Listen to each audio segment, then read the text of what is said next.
Hey, thank you for joining us today. Summer's right around the corner. Origin has been waiting for material refresh, and the time is here. So I hope you have a quick 30 minutes to sit down with my colleague Peter and I as we discuss these awesome new material updates for the Origin. A quick little introduction to myself and Peter. I'm a manufacturing application engineer at Go. I've been here for about 3 years on the hardware side, the whole duration. I'm based out of the Salt Lake City office. This is also our headquarters, where we have multiple machines and every technology that Stratasys offers. Peter, I'll let you chime in for yourself. Yeah. Hey, everyone. I'm Peter. Nice to meet you all.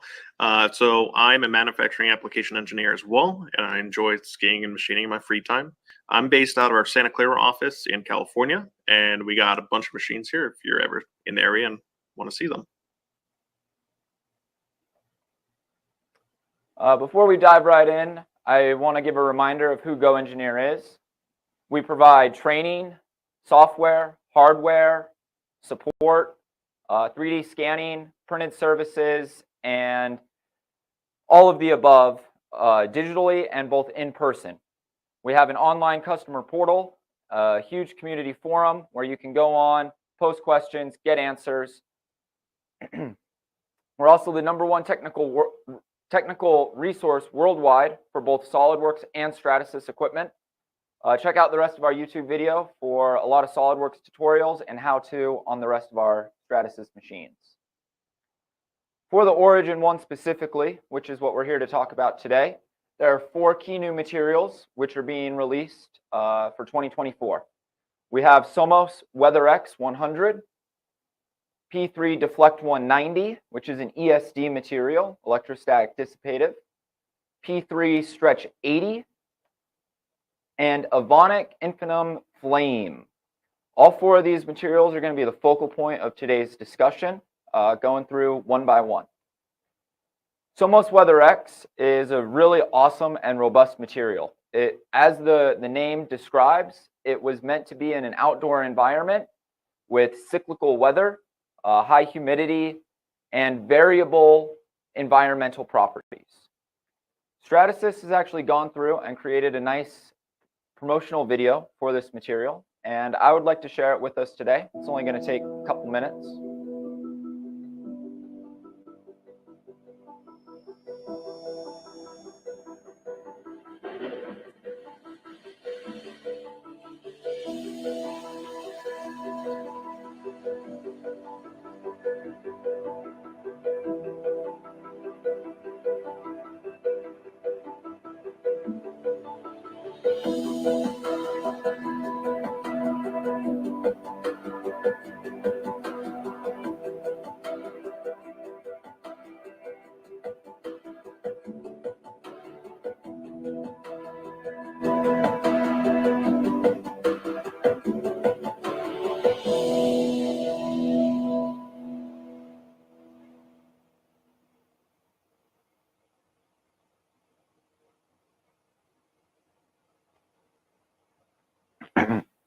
So what are the properties about Weather-X that make it so great and uniquely adapted for an outdoor environment?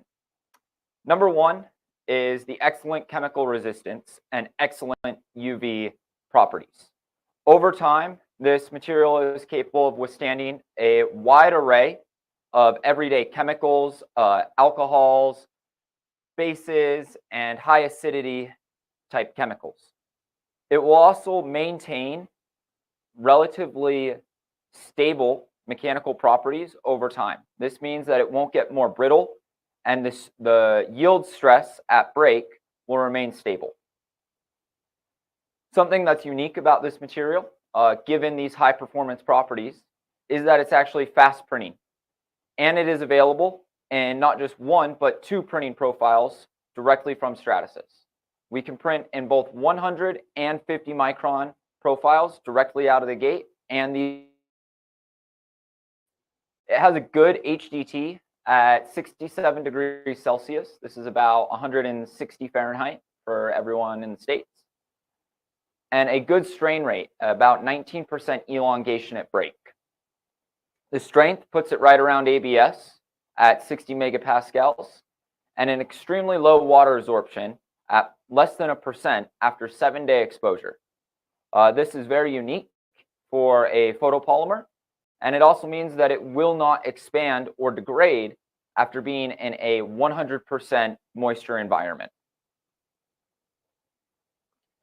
Some of the chemicals that this material has been tested against per this ASTM standard, we have deionized water, IPA, ethyl alcohol, HCl, sodium hydroxide, saline, diesel fuel, motor oil, engine coolant, gasoline, etc.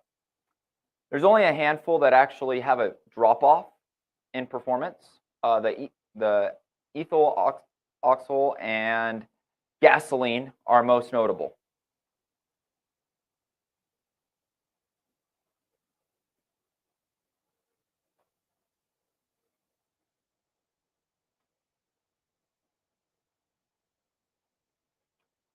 The UV resistance over time, this is after a 1,300-hour aging cycle. Red and blue being the Young's modulus and ultimate stress, with black being elongation at break. After 168 hours, we're down to 60% of our elongation at break, and it holds steady out until 840 hours. The performance marker is typically at 1,000 hours. This would be equivalent to 1 year outdoor environment. When compared against Henkel's 3843 or the 3D Systems Pro Black, we're looking at between 2.5 to 3.3 times performance over time.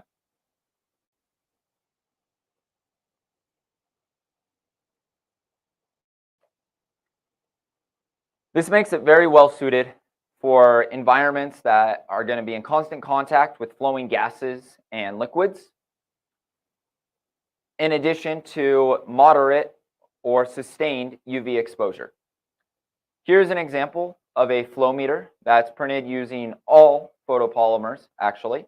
The lid is 405, the gasket is 402, the housing Weather-X 100. This water pump housing or flow meter had less than a percentage of water uptake after 1 week of continual usage. And it took about 9 hours, 25 minutes to print multiple of these parts.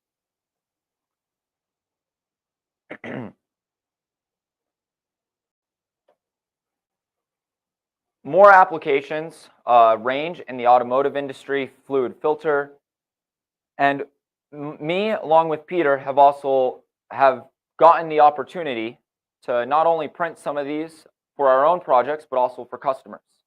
So we can speak to some of the examples that we've done. I have one right here in my hand. This is actually an automotive speaker panel cover that sits on the dashboard in a vehicle. This part has been tested for 6 months, and there is no change to it dimensionally.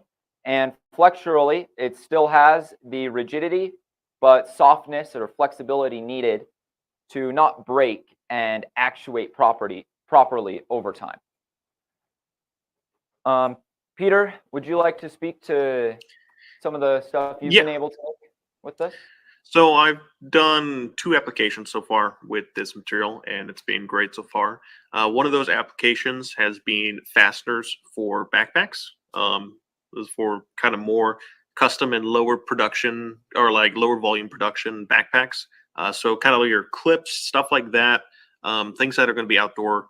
The UV resistance is really important since, if you have materials that are long-term in UV exposure, they'll become brittle, or in some cases they can creep. Weather-X so far has been really good in that sense. And then another application that's been really awesome that I like a lot is a manifold for saline solutions. So this is it was a large assembly, kind of about this big, that had multiple inlets and outlets. So it's a great application for manifolds. I'm looking forward to doing more with manifolds with it because so far Weather-X printability has been great and can do really complex features. So it's looking forward to it.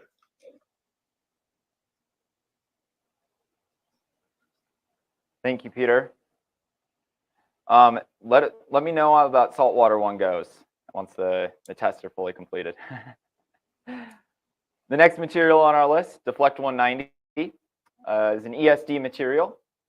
This was made in conjunction by Stratasys and Loctite to provide a high temperature resistant resin that is also ESD, or electrostatic dissipative.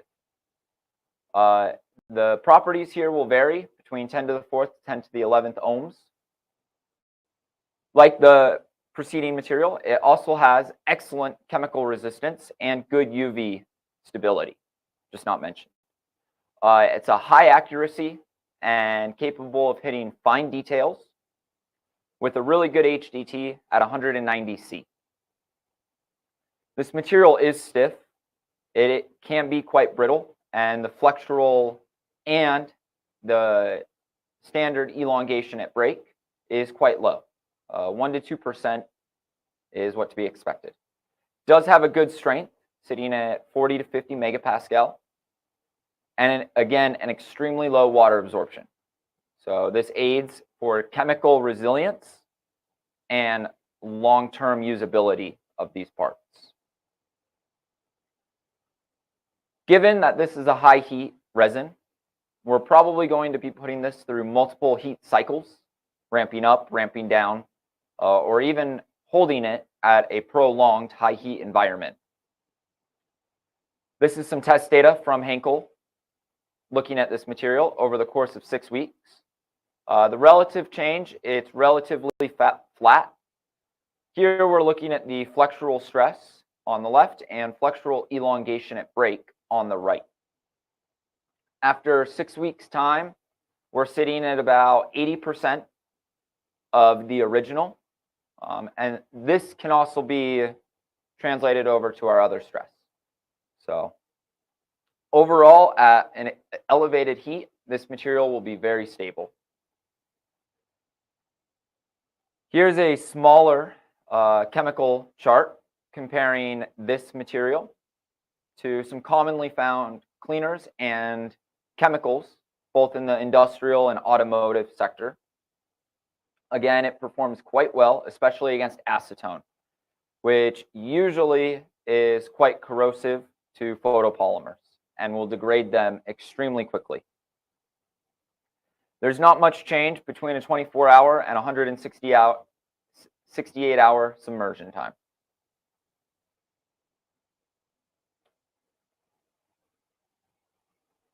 Due to the high heat, the chemical resilience, high accuracy, stiffness, this material is great for automotive connectors and housings. It can be used for fuse covers, under the hood applications, behind the dashboard. It can also be used in electrical components and electrical assemblies.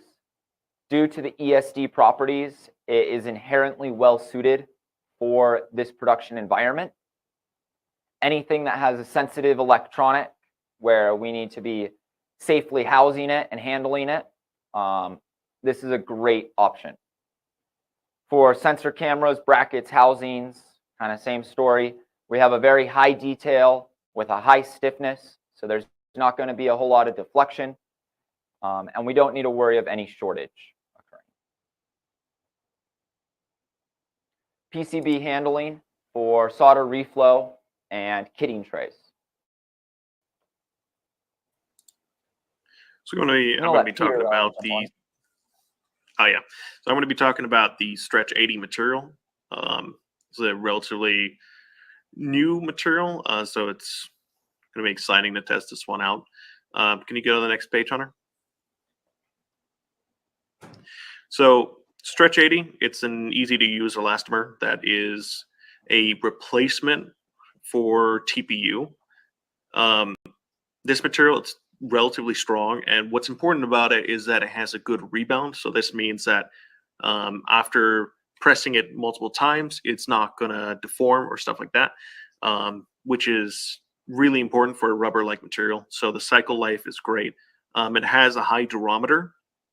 So compared to, say, IND 402, which is a very viscous and thick material, this material is more fluid, so it allows for a faster printing time, which is important. It has great surface finish, which is always important for your parts, and has great mechanical properties as well as chemical resistance. I'll go further into the chemical resistance later, but it's pretty impressive so far. For the cleaning and the post-curing, it doesn't require any special equipment. It's pretty standard equipment with your cleaning and your UV post-curing. Since the material is more fluid versus other kind of rubbers, allows it to be cleaned easier, so you don't need to use as much heat during the cleaning process, as well as you don't need to submerge it as long, which is really important for rubber parts because rubber parts tend to swell. So that really helps avoid that issue. It comes in the black color, and it has about a 117% elongation at break.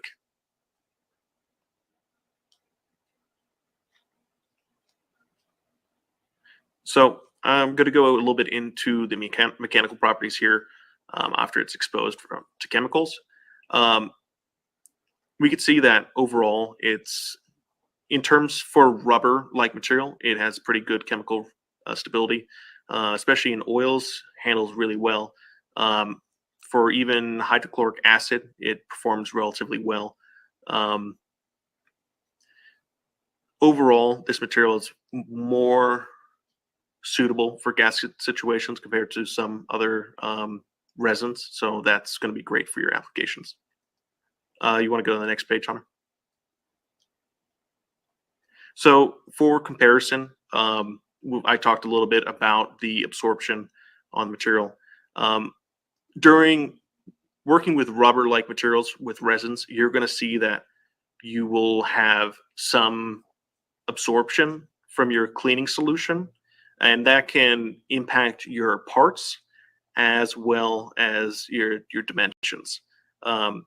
So a case that I've seen this before is like, say, IND 402.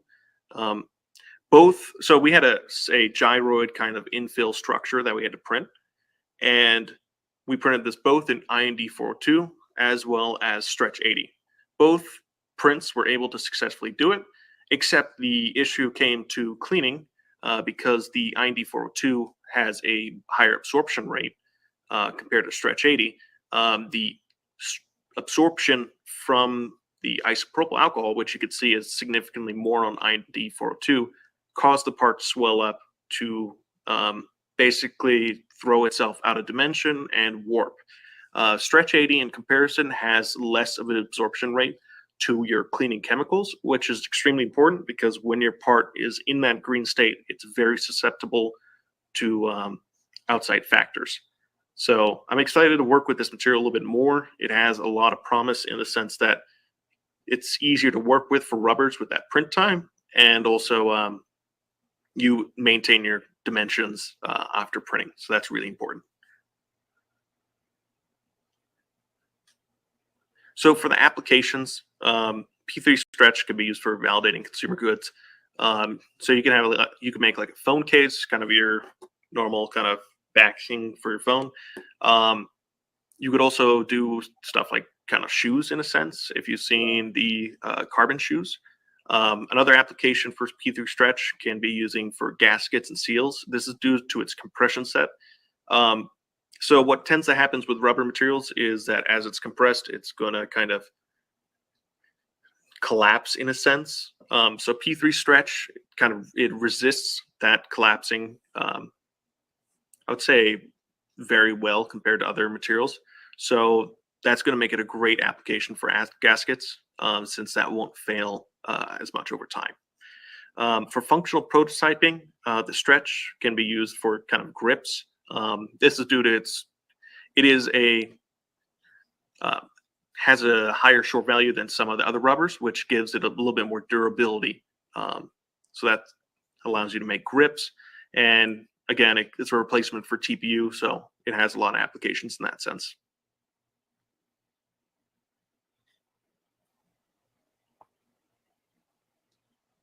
I've also had my opportunity to work with that material, and I do agree it is fascinatingly good at what it does. It's able to print some very complex lattice structures and stuff that other softer rubber-like resins just strictly could not do. So I am very impressed with it as well. The final material for today is Evonik Phlame. This is a really exciting and brand new material. This one is open source, so it is available not just to the Origin One, but to all printers.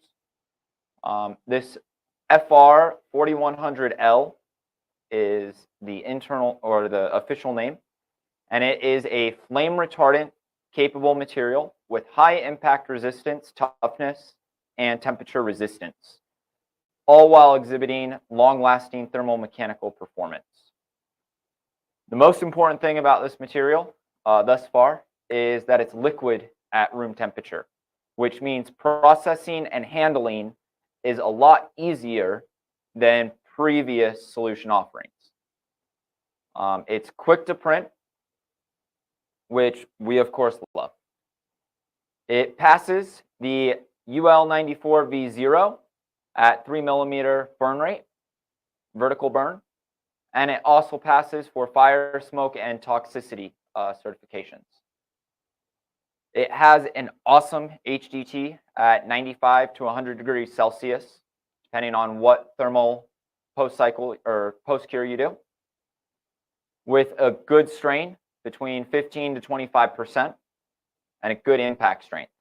All of this leans it to being a very functional and useful flame retardant material. Previous offerings were solid at room temperature and very brittle. This meant that their applications were fairly limited and they couldn't go anywhere where a lot of impact or unknown forces were going to be applied.